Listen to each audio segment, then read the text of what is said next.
into the ICB, and it also includes a copy of the joint working agreement and associated schedules that NHS have produced.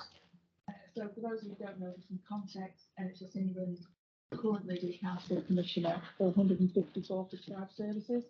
Some of those include very rare services, and some include things like neurosurgery and other things where we see thousands of patients a year. So in May 2022, NHS England agreed a direction of travel to support the delegation of some services deemed deemed suitable for ICBs to report the integration of commissioning. So NHS England are looking to enter into this joint working arrangements with our ICB for 65 services. They are detailed in Schedule 3, and as I say, they're deemed to be suitable for us for 2023-24 ahead of formal delegation in April 2024. NHS England, as usual, have been quite prescriptive in terms of what we should call it. So it's going to be called a joint committee. It is an arrangement between NHSE and our ICB. We are able to participate in decision making and to start to influence some of those discussions. But at this moment in time, it does not form part of our formal governance arrangements, and we are not at risk in any way, shape or form at this moment in time. So I think that's really important to note. So it's really just about us getting some insight into how we start to work differently. So as part of these arrangements, we're proposing two joint committees that meet 6 times a year. They'll be chaired by NHS England, by Matthew Groom, and the ICB has been asked to nominate a authorised officer, as we're calling them, which is currently potentially me in this role, but we'll come on to that, to join those meetings and start to influence and shape some discussions around strategic commissioning of specialised services. We are going to be linking to provider alliance, particularly mental health and LBA, and there's some discussion around that. And underneath each of those joint committees, there'll also be a partnership and collaborative subcommittee, which will include lots of other technical support, finance, contracting, but also getting provider input into some of these discussions around what we do next. So in terms of us particularly, I've also established a South Yorkshire Oversight Group. So there is a group that meets currently with STHT, Sheffield Children's, just to discuss what this means for us, because there is huge risk associated with this. Obviously, specialist services, whilst they may be sort of placed in South Yorkshire, we actually serve quite a lot of other ICSs as well, and we need to ensure that we understand the financial implications associated with any transfer or delegation. So as you can see, everything is sort of included in the schedule, so I wasn't going to go through those in terms of timing. As I say, the membership of the Joint Committee I've already alluded to, that's commissioning forum. The Partnership Board includes tertiary providers, provide collaboratives and network, clinical representation, and there is continuing a delegation delivery board which meets fortnightly just to cover off some of this. I feel a bit, I think Anthony probably feels a bit jealous that I've had a bit of extra time to talk about SpecCom compared to what you've had to face. Obviously, we need to ensure we've got appropriate input from clinical representation, finance from the ICB. But basically, the recommendations for the board is to note the progress of the work undertaken to date and the responsibility of specialised services to NHS South Yorkshire from NHS England, to approve the new joint working arrangements for specialised commissioning in 2023-4, and in doing so, the establishment of a joint committee for managing arrangement as described in the joint working arrangement details included in the report, and to nominate myself as the Executive Place Director for Sheffield and the Specialist Commissioning Lead to undertake that transfer. Thanks. And to keep the board obviously up to date. And this is effectively the transition year, isn't it? Yeah. Any questions? Any questions? Thank you. Just one if I may. Sorry, Kevin, raise your hand. It's clearly highly structured, this, it feels quite complex, but I suppose it's a complex area. Yeah. But that gets us to safe landing from April 24. Do you think there'll be a sort of a continuous transition where, beyond that, whereby we're in control of this, we're the decision maker, but their expertise they still be there? Or do you see this arrangement ending dead on the 1st of March? No, because there are two other tranche services. There's another, so if in the schedule later in the paper, there's another tranche which may come to us.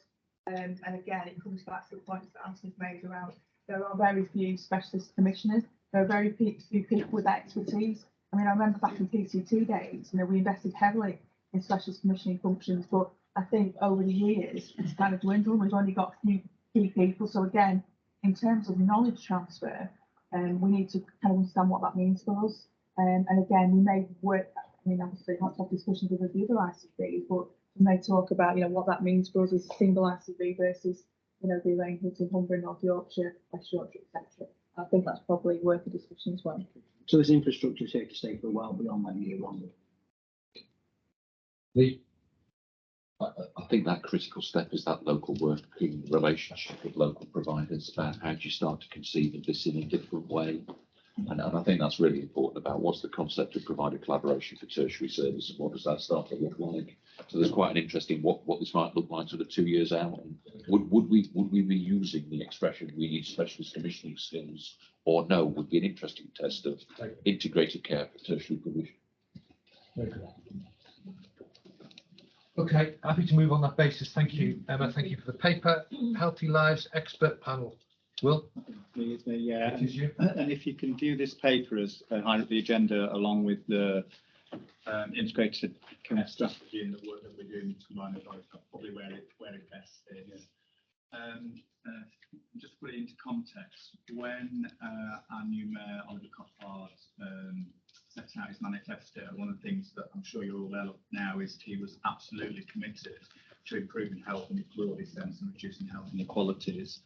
And in his manifesto, one of the things that he wanted to do was have some sort of expert panel that he can bring into South Yorkshire, as well as the experts that are within it, to really help him do that. I guess that's the sort of an eminence of where this comes from. Now, a lot obviously changed in the course of time, but of course, the need to have a place where we bring in, folks together to be able to support that work is still needed. I think the connection with the conversations like the one with Jonathan Maron is not unconnected. No. So I think this is just part of, because I think both our Mayor and us are really aware of the size of the challenge in South Yorkshire to reduce health inequalities. And we're very aware of how difficult it is to make any small improvements on that. So I think the idea is how can we bring as much support into South Yorkshire to bring to bear on that. So I think what this is doing is citing us really and keeping us updated with those developments as a key partner. And you'll note within the very draft terms of reference, there are a number of our folks who have been invited to join that panel along with other experts as well. So Professor Alan Walker, who some of you will know from the University of Sheffield, is quite critical in that sort of step in terms of being able to sort of help us connect with or connect up some of the key parts of South Yorkshire. The idea of it was to be able to almost have a bit of a critical friends panel. I'm just mindful that we do have an integrated care partnership as well as all of the work that we've got in all of the different parts of our system, place and or other. But essentially it's here, and I think this is the sort of step to tell us that it's actually starting to set up. I think its role will become a bit clearer. I think it's set out in the paper in terms of it being able to guide and provide some expertise, and looking at the people that are on it, it does that. You'll notice that within some of the external experts, it cites colleague Jessica from the Health Equity Unit. That's the same person and the same unit that we referenced in relation to the Children and People's project that we're doing. So we've seen some good connectivity as well with stuff that we're trying to pull together. So it's here for noting and for information, but I think it's great that it's here in terms of being seen as a key part. Okay. Piece. I think it was just I know I had a conversation with Alan and Stephen and Oliver at the Mayoral Command. I think they intended that I'd be part of that membership as well, so it's not captured in this paper, okay. But that conversation has been. Can we note that as a background? Thank you. Everyone come to Lee. the institutional factors between what goes on with local government finance, what goes on with NHS finance, and there being a more porous boundary between those two things when we think about healthy life expectancy and that interface. I'm just a little bit fearful with that membership. We're going to come up with a range of sensible recommendations that don't quite challenge the institutional factors that stop moving money across the system between both sectors. And I'm not particularly asking for another job, but I mean, there's a lot written in this space. So there's a recent SIP for integration paper. So I'm just a bit minded that if we're not careful, we're going to get a range of recommendations that come out of this that we can't quite enact, given the structural boundaries we've got between primary care, secondary care, and the way in which we're set up. And I just wondered how we were going to expose some of that through that membership. I can't. It might have a tendency to tell us something a bit mother of an apple pie that we don't quite know how to effect, is all I'm thinking. Does all of that mean you've got some proposals for how we might enhance the membership? That long verbiage said that there probably is something getting in the way of doing some of this structurally, not just determining there are things getting in the way of delivering improvements in healthy life expectancy at a sort of director of public health level, with all due deference to colleague in the room. So I wonder if there's a kind of subgroup or something that really gets into some of that.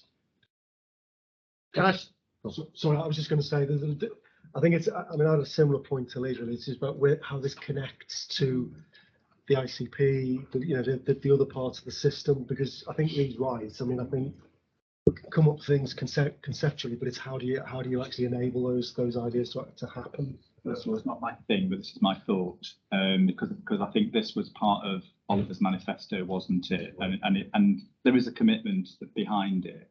But I do think, I mean, there is a connection, and of course it needs to evolve. It's only just establishing. But given that on that particular point, we've actually set out a commitment, haven't we, in our integrated care strategy? We have. We haven't actually set out what are we going to do and how we're going to do that. And I think, well, as those two things start to evolve, I think there'll naturally be, whatever it's a subgroup that you're describing, Lee, that will help with that. I didn't know whether you were wanting to give some feedback as to whether it might be beneficial for that group to be peppered with some different sorts of expertise. That's what I was wondering. I think we should just give that feedback if that's what we think. Well, there might be some functional representation into there that might help about how do you block some of these things, be it workforce, be it money or whatever, perhaps. would you pick that up with the mayoralty outside? Ben?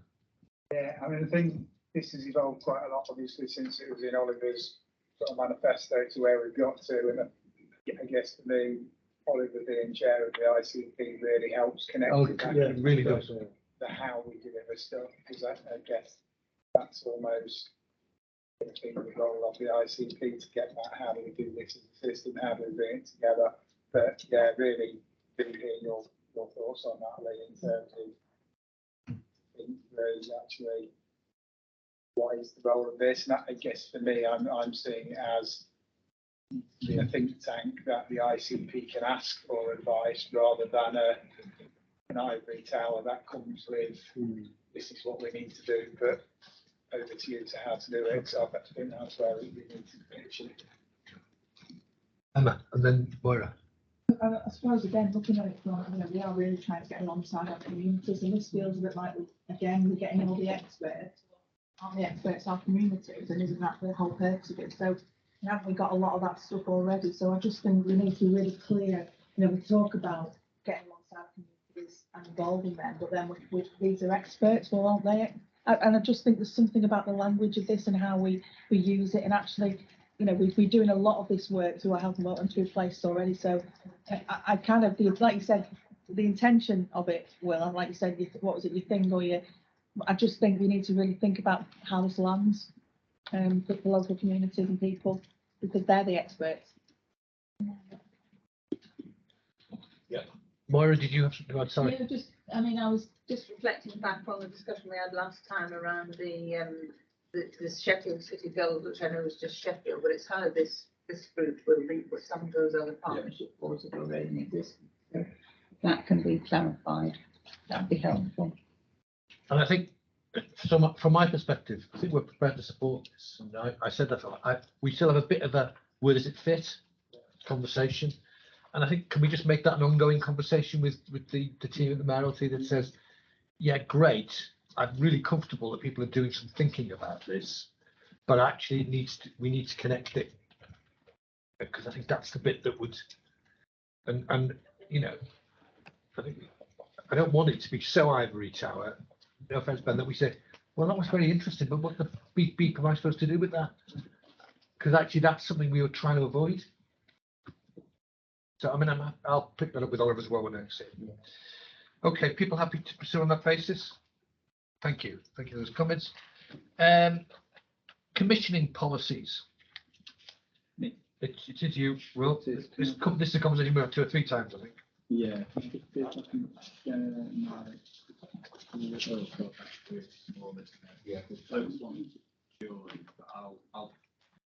Most of what's on here is actually in the paper, but it just helps me speak to it, if that's all right, Peter. And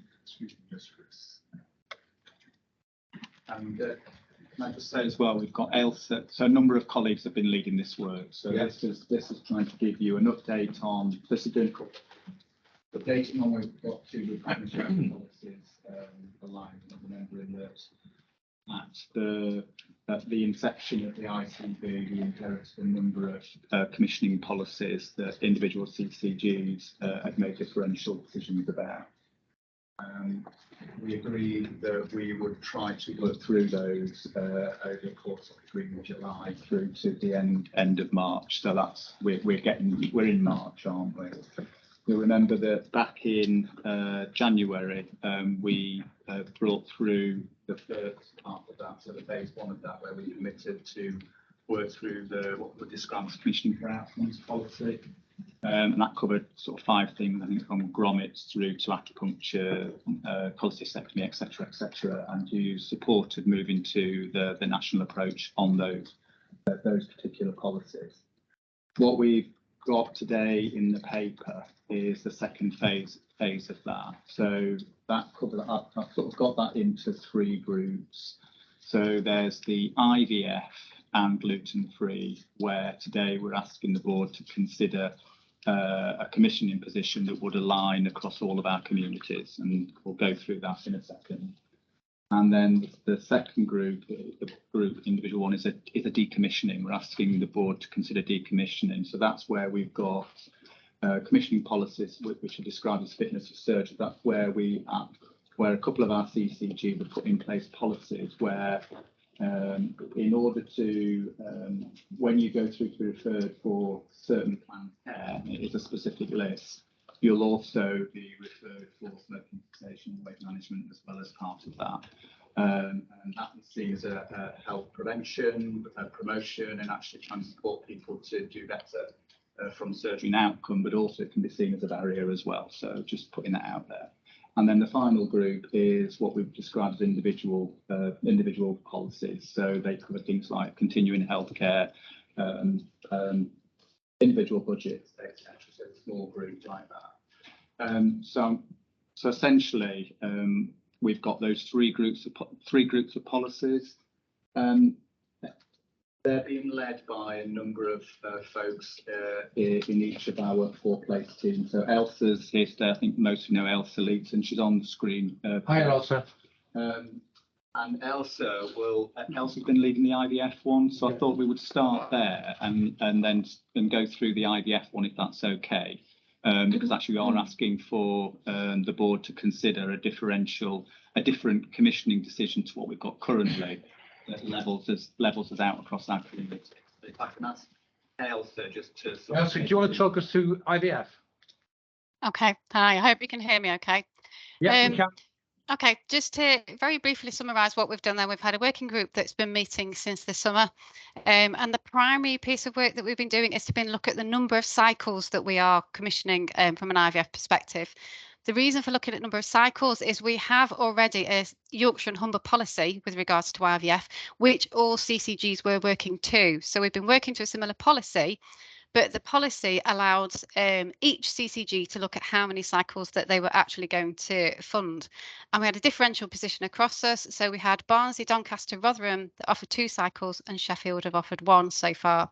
So the key piece of work was to look at the number of cycles that we would want to be recommending to go forwards in terms of an ICB level policy. In terms of the work that we've done, we've worked this through to make sure that we can understand what this would mean for our population. And we've done a health inequality impact assessment to understand the impact of the different options that there were. And we considered whether we move everybody to 1, if we look at 2 cycles, or if we actually look at 3 cycles for everybody. The current NICE guidance is up to 3 cycles. And we've also looked in terms of what's available around the different patches in different areas to understand if there's any consistency, but actually across the country, we've got a really varied picture at the moment. The recommendation that we put forward today is to move towards funding 2 cycles across the board. Our reasons for doing that are that we've considered our aims and objectives as an ICB, and our desire to make sure that we are improving our position with regards to health inequalities. And we recognise if we were to move to a position that we're only funding 1 cycle, we would actually be having a detrimental effect on the health inequality of our population. We've also taken into consideration the fact that NICE are going to be reviewing their guidelines. So at the moment, we've got the guidance. They've now set up the scope of a further piece of work, and we expect to be able to see draft guidance of that. It's not till 2024, but in the summer of 2024. And by November 24, the final guidance should be published. We've reviewed the scope of that guidance, and it will be looking at a number of areas, and it will include some models which should inform recommendations on criteria for access and also some economic analysis. So we are expecting that there may be some changes in terms of what's recommended by NICE, both with regards to treatment, but also what it actually means from a commissioning perspective. And we're conscious that there are different ways of looking at how you can quantify the amount of IVF that we would want to be able to fund and support. At the moment, we're talking a language of cycles, but it's not quite as straightforward as it sounds, because within 1 cycle, patients may have anywhere from 1 to 4 or 5 attempts, depending on what happens for them. So I think there'll be a lot to come from NICE, and we're very cognizant of what that means. With our recommendation that we'd want to move to looking at 2 cycles across the board, we've also looked at the feasibility of being able to implement that from April, because that's part of the consideration in terms of if we want to get to an aligned position by April, which was the original intention. And we're comfortable that we think that we can do that. We've worked with providers and understand that we know the capacity is already there. Many people already will, if they want to have 2 cycles, would be going through 2 cycles, and it's the difference in terms of how it's funded rather than potentially the number. But we've also looked at what that would mean from a contractual perspective. The paper outlines the financial impact of that we think that we would see. And we've also worked through how we could do communication to make sure that we're in a really clear position from the 1st of April. If we were to implement it, I think we're also clear that we'd need to make sure that we don't take any retrospective decisions, because that could make it a much more complicated position. So we'd be working from a 1st of April start date. I appreciate that's probably a really quick rattle through of what's been included in the paper, and there's the detail included in the paper, particularly in terms of what we've considered as we've gone through the full scoring process and the option appraisal we undertook to reach the recommendation, and the health inequality impact assessment that we did. Thanks, Elsa. That's really helpful. So in a sense, moving on the IVF, that would be moving to 2 cycles everywhere, bearing in mind what Elsa said, which I haven't appreciated, which is there's likely to be a fundamental national review of the whole system, and feels wrong to make major change before that. I guess what you're saying, Elsa, is that right? Yes, we've got the outline scope for that piece of work. It feels if we were to, as you say, if we were to make a major change, we might be making a major change. And if we do, we know we'd need to go out and consult with our population. And in a year's time, we would need to be doing exactly the same again as we move to something different with NICE. So that is part of what we've taken into account, as well as the health inequality impact. Yeah, that sounds like a common sense approach to me. Board comfortable with that? Yeah. So just to clarify this, we're doing no change for Barnsley, yes, or Rotherham, Doncaster. It's just a change on Sheffield, because actually they remain the same. So we'll levy up rather than levy down. That would have been the conversation and we would have had to consult formally, in my judgment, if we'd have gone the other way? Yeah, so I'm imagining that's a question as well in terms of the level of engagement. So the level of engagement is trying to be proportionate to where we thought the recommendations the board would be. So in other words, trying to not reduce equity, and that's across everything as well. We did, as part of the programme, we did formally notify the public that we were doing the work. So that was externally done just after Christmas. So the public were made aware of all of the commissioning policy work that we're doing. Okay, I've got Richard, then I've got Ben. Richard. Yeah, it's just a question to answer. The comment about retrospective, what does that really mean in practice? Does that mean that if you've had one cycle in Sheffield and it's been successful, you can't have a second cycle, or does that mean that you come forward and make a second application? What does retrospective mean out there? Okay, what it means is that we apply the policy in the same way that we would for everybody with regards to whether they've got the full policy. By retrospective, what we were trying to make sure is that we're really clear that the policy will apply to anybody from the Sheffield population from the 1st of April, which means that if they're eligible for 2 cycles, that would now be funded by the NHS. What we're trying to be really clear on is that what we wouldn't do is any looking back. So if somebody came forward and said, well, actually, this is what happened for me, I should have been eligible, it could get very difficult to unpick where people are in their individual pathway, which is where we said a very clear cut-off date will be from the 1st of April. So from that point, if somebody now meets the eligibility criteria, which are already there, it's about how that's then funded. But I think you mean that if you've had one cycle and you then come back and referred, you can a second, making a total of 2, not that you come in and you've got another 2 cycles. No, absolutely, it would be the second cycle that you'd now be eligible for. Right. So it's a further one. Yeah. Okay, Ben. It's the same question. Okay. People comfortable with that one? Thank you. Do you want to pick up the others, Will? Yeah. Elsa, thank you for that. Thank you, Elsa. Thank you. So similarly, so the other one that we're wanting the board to consider is gluten-free prescribing. Very similar approach taken in terms of establishment of groups to undertake the work. We've done an EHIA on all of this work at the start as well, and we've also looked at the health and quality impact. I think particularly for this one as well was a consideration around where we are in terms of the cost of living crisis as well. Some of these decisions were taken some time ago in a very, very different context. So I think the groups have worked really hard to think about that.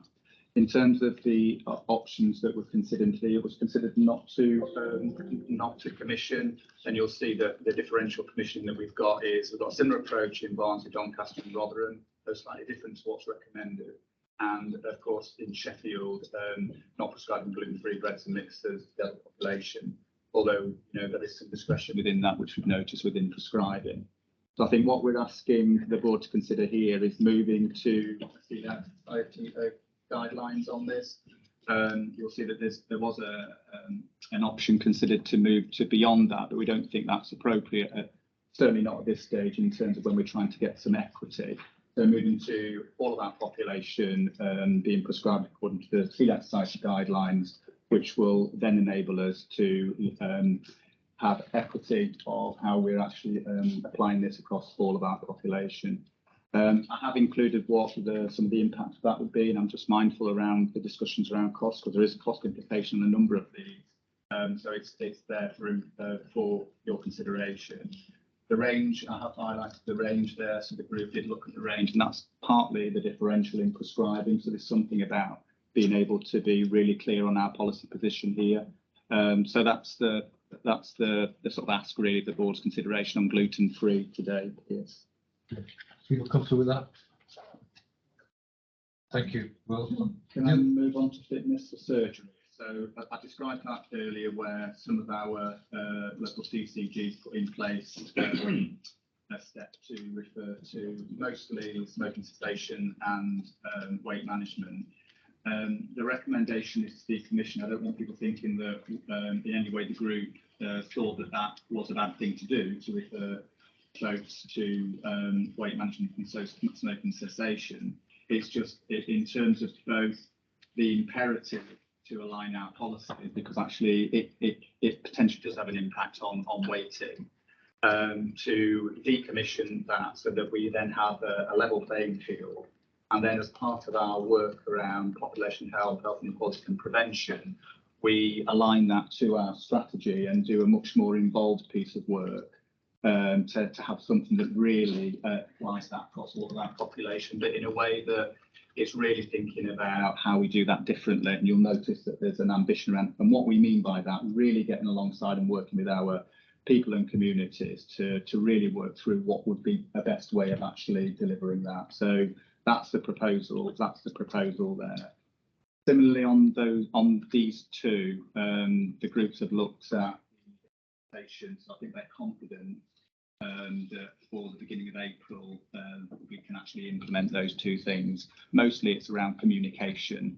And I think we've got the recognition is that we've got the networks to be able to do that quite rapidly and provide any sort of remedial support to do that. Okay. And then finally, on individual placements. So these are a number of policies that relate to, you know, some of our probably most complicated services that the NHS support funding of. And I just want to reference, I had thought we'd got to a place where the engagement on the continuing healthcare for adult and children was completed, and I think our local authority colleagues would value the opportunity just to go around that again.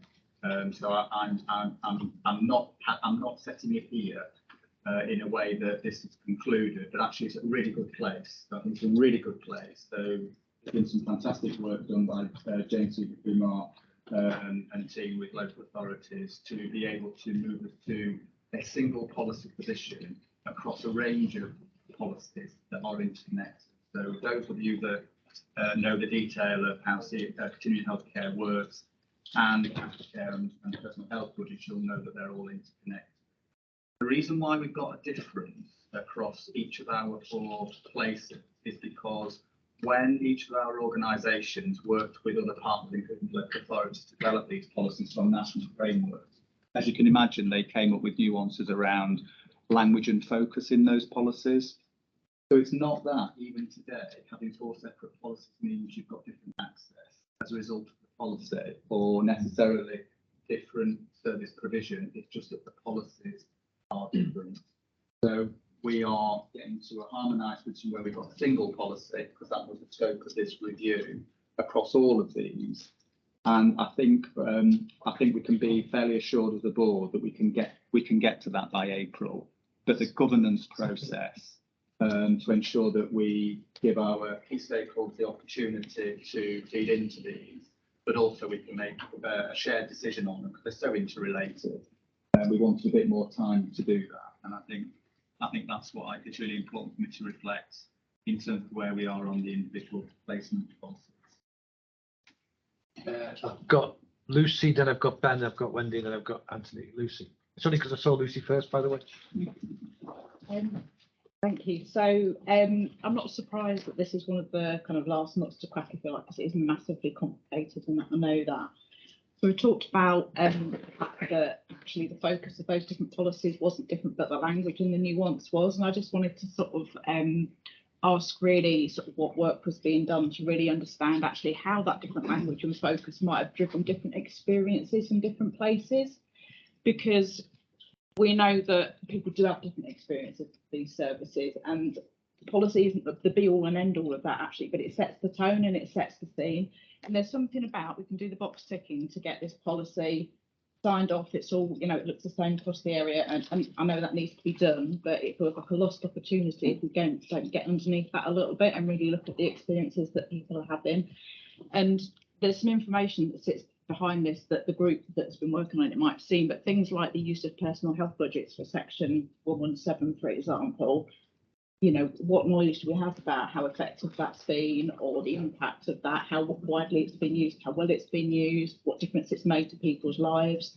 None of that's visible here. So I guess from my perspective, it's just that kind of assurance about what do we know about the experiences that sit behind all of this stuff. And is this an opportunity to kind of deep dive into a little bit of that alongside the policy stuff boxes? Do you want to answer? I will answer it, yeah, because I think they're all legitimate points to make, and I think highlighting any policy does that, doesn't it? I just want to just, and my personal view is yes, we should have a look at that, but I think in terms of the scope, and the work we were asked to do as a board to align the policies, I think we always knew and we always agreed that that would be the first stage of this, and we would do that.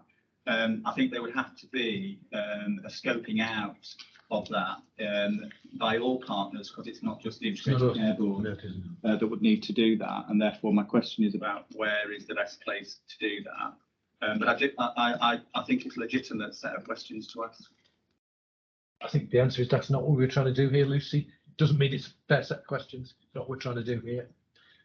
I understand that. Yeah, it's just something about that thing of language driving practice. So it's that, like, actually when we have come to the point of having a new policy with an agreed set of language, then what do we do to understand how, where that goes? Got Ben, Wendy and Anthony. Ben.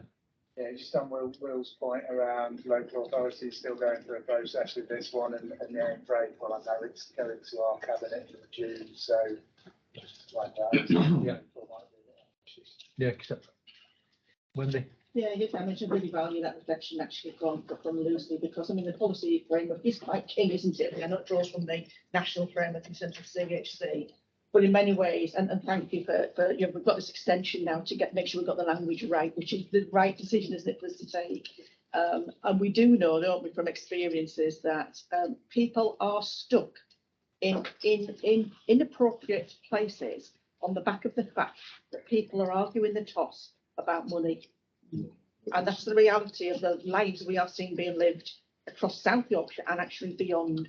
And the application of the CHC policy is incredibly messy across all of the ICBs, I'd suggest, really. It's inconsistent, and in some instances it's unfair. So our job card here is to actually try and make sure that through this journey, so Will's reflections about the policy, really the box around the policy, but it's really important that we get the language right in this policy.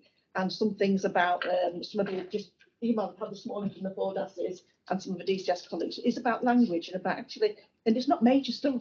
Can we just change that? Can we tweak that? Can we just adapt that? One of the key things actually that is missing, that I was talking to Will about this morning, we know we need to do a bit more work on, is dispute resolution. Because unless we have a strong narrative about how we're going to do some dispute resolution in these policies, and there's going to be things to get some more work on, framing that in a way that's an action orientated and solution focused, really. People are continuing to get stuck, and that's what none of us want to see that. So there is just some more work we need to do, but we're confident we'll get it done in the time frame that we allotted for this, so that we can forward into the board in April. Really helps.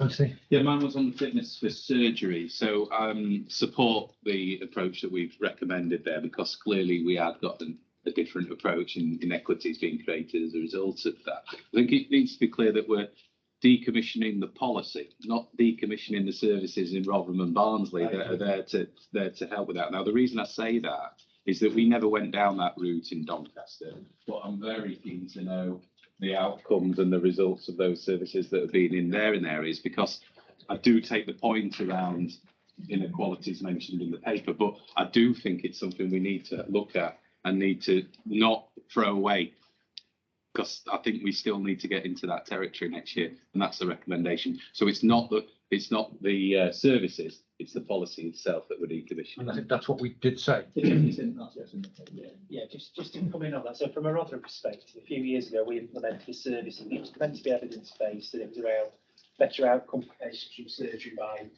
improving their smoking status or the way status prior to surgery. I think it's definitely the right decision to move to a South Yorkshire approach. I think if we can use that language about how we're refining and improving our approach, as opposed to decommissioning, would be very helpful from my perspective. No, I think that's right. I think we're not decommissioning services at all. Moira? Just following on, I think, from what Lucy and Wendy said around continuing to help. I think aligning the policies is the first step. The next step really is looking from a sector-led improvement point of view. How are we actually going to make sure that people who experience a better outcome within the context of an overall Yorkshire-wide policy? Yeah, I agree. And I think that's a huge piece of work. I know. And I think I mean, the way I would frame it, having worked in both the Northwest and here, I could pick up the same policies written the same way, and they would be applied fundamentally differently in different parts of the world. The words are just one thing, and And I assure you, because I've seen that in Lancashire in two authorities, technically the same policy, they just apply differently. And with good grace and goodwill, no one was trying to do it differently. It just happened that way. Okay, we'll move forward on that basis. Thank you.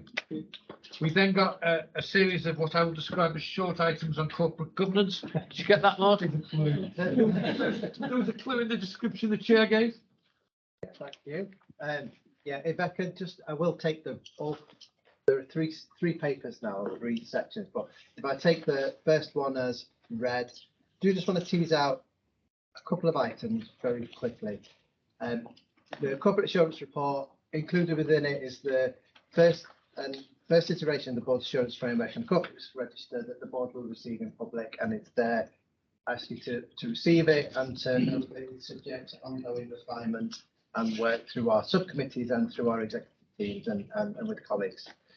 I also highlight the key business that's recorded from the assurance committees, which is in an appendix.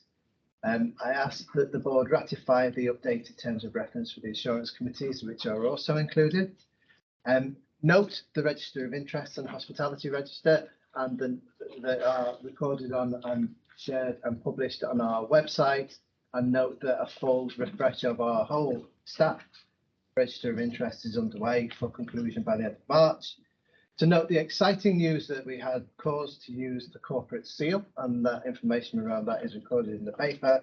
And there's some performance information around the execution of our duties around our duties as an employer around health and safety, freedom of information requests, complaints, and subject access requests, which we perform relatively strongly in. I'll finish there. I've run away with myself there. I think I'd describe that as pithy. People comfortable with that?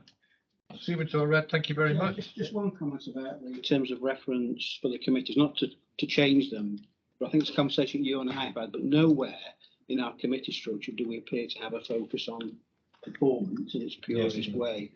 And that might be a bit of a challenge for us, because quite right, there's not enough space in this meeting to get into some of the more assurance scrutiny aspects that you might expect of non-execs. I just wonder if it's worth reflecting upon whether we sharpen our scrutiny arrangements on performance somewhere within that committee structure. I think one of the things we thought we would do at some point, maybe the answer is shortly, is take stock of whether we've got our subcommittee process about right. I mean, as much as in the division. So maybe the answer is, can we have a look at that? Because you're absolutely right, there is a risk that we don't put enough focus on it. What we were anxious to do is not put so much focus on it, it became dominant. I think, I mean, it is actually part of the role of QIPI to look at performance, the P in QIPI as performance. And I think the reason for putting it there is we didn't want it to be a kind of, because often it gets put with finance, with actually performance, whether it's access or emergency care. I mean, it's a quality, there's a quality dimension to it. I suppose the question though is QIPI's got. I mean, the title itself is pretty long, which kind of reflects the breadth and scope of its responsibility. So maybe we're asking QIPI to do too much. So that's the question, I think. Can I suggest that in one of our informals, because it's a good question, we say, have we got this right? Because I think it's willing to move it. Yeah. I think the logic was fine, which is we don't want one committee that looks at quality, it's all soft and cuddly, and one committee looks at the hard edge stuff. But actually, there's a danger we're not looking at it enough. Thank you for that. Right, where am I to next? Corporate policies for approval. Yeah. Thank you. So there are 3 policies for approval and 2 MOUs to ensure the board is cited on them. And we will get the final MOU. But in terms of the three policies, they've been through a due process within the ICB. So they've been through multiple iterations and review by our subject matter experts, and they have been to the operational executive and have been subject to confirm and challenge from our wider executive team, and they are supported and recommended to the board for approval. And they are just for completeness, the records, access and rights request policy and procedure, the complaints and feedback policy and procedure, and the updated integrated risk management and board assurance framework. So present those to the board simply for The MOU with NHS England actually links into the conversation we've had about performance. Within it, it sets out the relationship between the ICB and NHS England and the system, and how intervention, the single oversight framework, will be executed. And it does also describe the performance improvement framework for South Yorkshire ICB. So I just wanted to ensure that. I'm assuming on that, the latter, there is every chance things like the Hewitt review could change some of this. I mean, this is as of today, because it could shift, I'm guessing. Don't know that it will, but it could. I just wondered, if in that last conversation, that's something else we sort of pull out as well as part of the performance consideration. I think some folks who have sort of worked in the world of ICS spaces for a number of years are quite familiar to how the relationship has evolved. That is quite a shift, that MOU from previous years. So I think it spells out really clearly what the expectations are of the role of the ICB in working with NHS England in, I guess, executing some of those performance functions in a way that they've not been articulated previously before. It's been quite loose and unsaid before. Yeah. Okay. So maybe we picked that up in the conversation on performance. Might reinforce, by the way, the need to do it slightly differently. Sorry, I'm just thinking out loud. And within that is this thing called an ODIG, was it operational delivery? It just feels as though, given the importance that has in the relationship with NHS England, that ought to be an important consideration of one of our committees as well. Yeah, I agree. I mean, there's a real risk here. We talked, haven't we, about how we don't want to get dominated by performance, but there's equally a risk that that's the only way that NHS look at us, and if we're not looking at it in their way, we might not be close enough to it. That shouldn't just be the exec directors, it should be some non-executive. So yeah, let's pick that up in that broader discussion.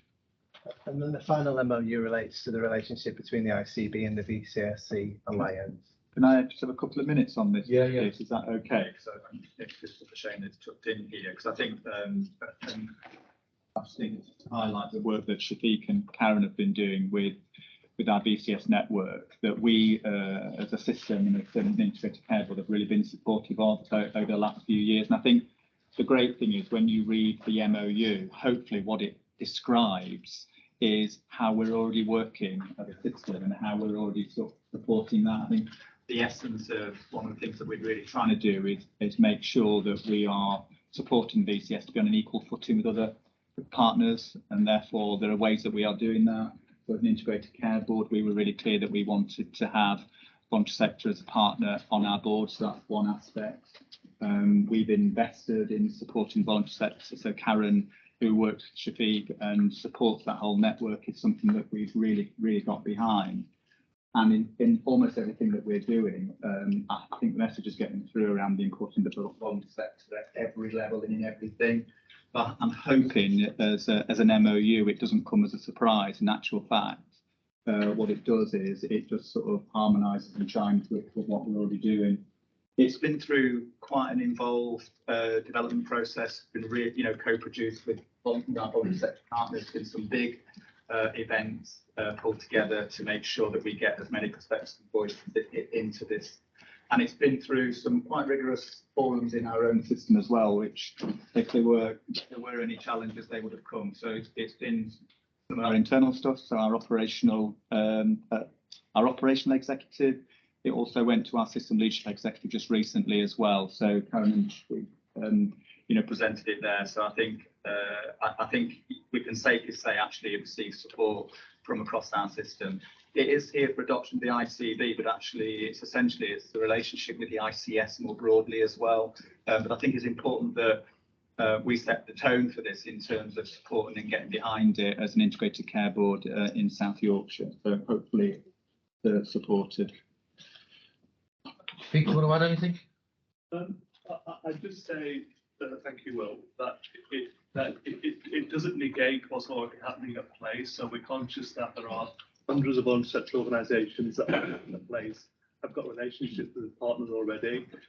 This isn't about trying to step on the toes of that. This is about trying to create a framework to enable voluntary organisations to link in at a system level. We've set out a number of priorities within the with the MOU. So again, the high level, but there's further work to do because we talk about designing, co-designing a commissioning cycle. We talk about participation. We talk about an investment strategy. So those are the priorities that we refer to in the MOU. But we need to now, once we've agreed this, get on and actually develop some of those things. That's it underneath this. I agree. That's helpful. Thank you. Everyone comfortable? Yeah. Thank you for that. Well, scheme of reservation and delegation. Again, this is a very simple amendment to our scheme of reservation and delegation to enable the annual report and annual accounts to be thoroughly reviewed by the Audit and Risk Committee in the last week of June, and enable and delegate to the chair and the chief executive and chair of the Audit and Risk Committee the power to approve the annual report and annual accounts for subsequent adoption by the board on the 5th of July. And that's partly to do with the way our dates fall. It's literally as practical as that. By the way, most organisations have had something like this in it. They're doing the same with you, Kevin. Okay. So the idea is that we would only sign the accounts, Gavin and I, when Kevin says you can, my words, and then the three of us would say to the board, subsequent board meeting a week later, we've signed the accounts on the basis of this recommendation. Am I right? You're comfortable with that? Thank you. We've then got to receive the minutes from, firstly, the place committee. Is there anything people want to pick out on that? That was the right answer. So you picked this up quite well. Assurance committees and the chairs want to pick up. Okay, thank you for that. That's the formal close of the meeting. And we've got questions of the public. Andy, I'll pick that up if that's okay. yeah, because we hope to answer most of them because a lot of them are connected to the strategy and the publication of it. Yeah. Do you want to go through that and check whether we have done? Yeah, so thank you. I've made a note of what we have covered and what we haven't. So what we have covered obviously appear in the minutes of the meeting and will get publicised.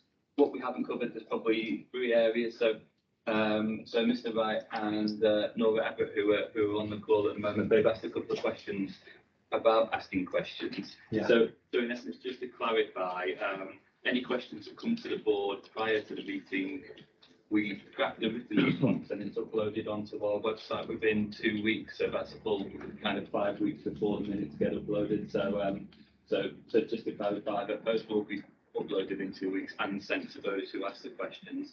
Mr. Wright did point out that the papers this time around were 613 pages long, so which is difficult for the public to read and ask questions in time. So I guess we will take questions after the meeting has taken place, and we'll include them in the responses, so that gives the public more time to read the papers. But I think 613 is probably larger than it would normally be, just because of the agenda this time around.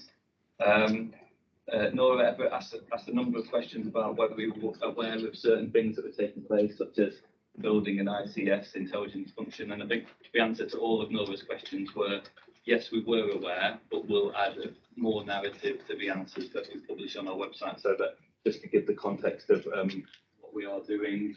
And then 2 final questions. So Nora also asked about community involvement in the commissioning that is coming to us, based on what Emma and what Anthony talked about. And I think the answer to that is that whilst the discussions with NHS England are still ongoing, we're not yet there. But once we do reach that point where we have passed with NHS England, we'll then start to talk to our communities about how they can become involved in those.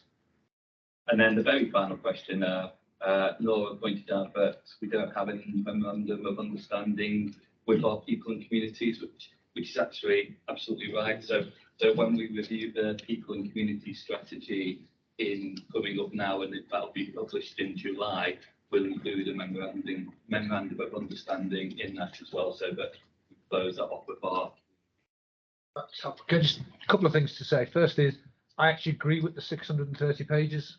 This just, I mean, to the exec directors, I'm saying this is too much. You know, I'm sorry, it's too much. So, you know, it might take you time, but that's too much. It's too much for all of us, and particularly too much hardly an effective way of engaging with the public if we give them 600 pages and a week to read them in, which is what we've done. So can we, and it's really, I'm saying this as exec directors, can you think about that? Because I think it needs to come down significantly. And I don't mean halving it, I mean quite a bit more than halving it. Okay. And I might take time, but actually, this is important engagement with the public. The second thing that is difficult, but these are meetings held in public, not public meetings, so people don't ask the questions in the meeting. That's what the way these are set up. So we do want to encourage people to question. We'll try and get back to them. We'll try and get back to them as quickly as we can. Okay, thank you all very much. The meeting, there is no part 2. So the meeting finishes now. We were going to have a briefing on the finance. I think we've done that in the main public. So on the basis that we're doing something on the 30th, I don't think we need anything else. Is that all right, everybody? Thank you very much for your time. Lovely to see you, even if it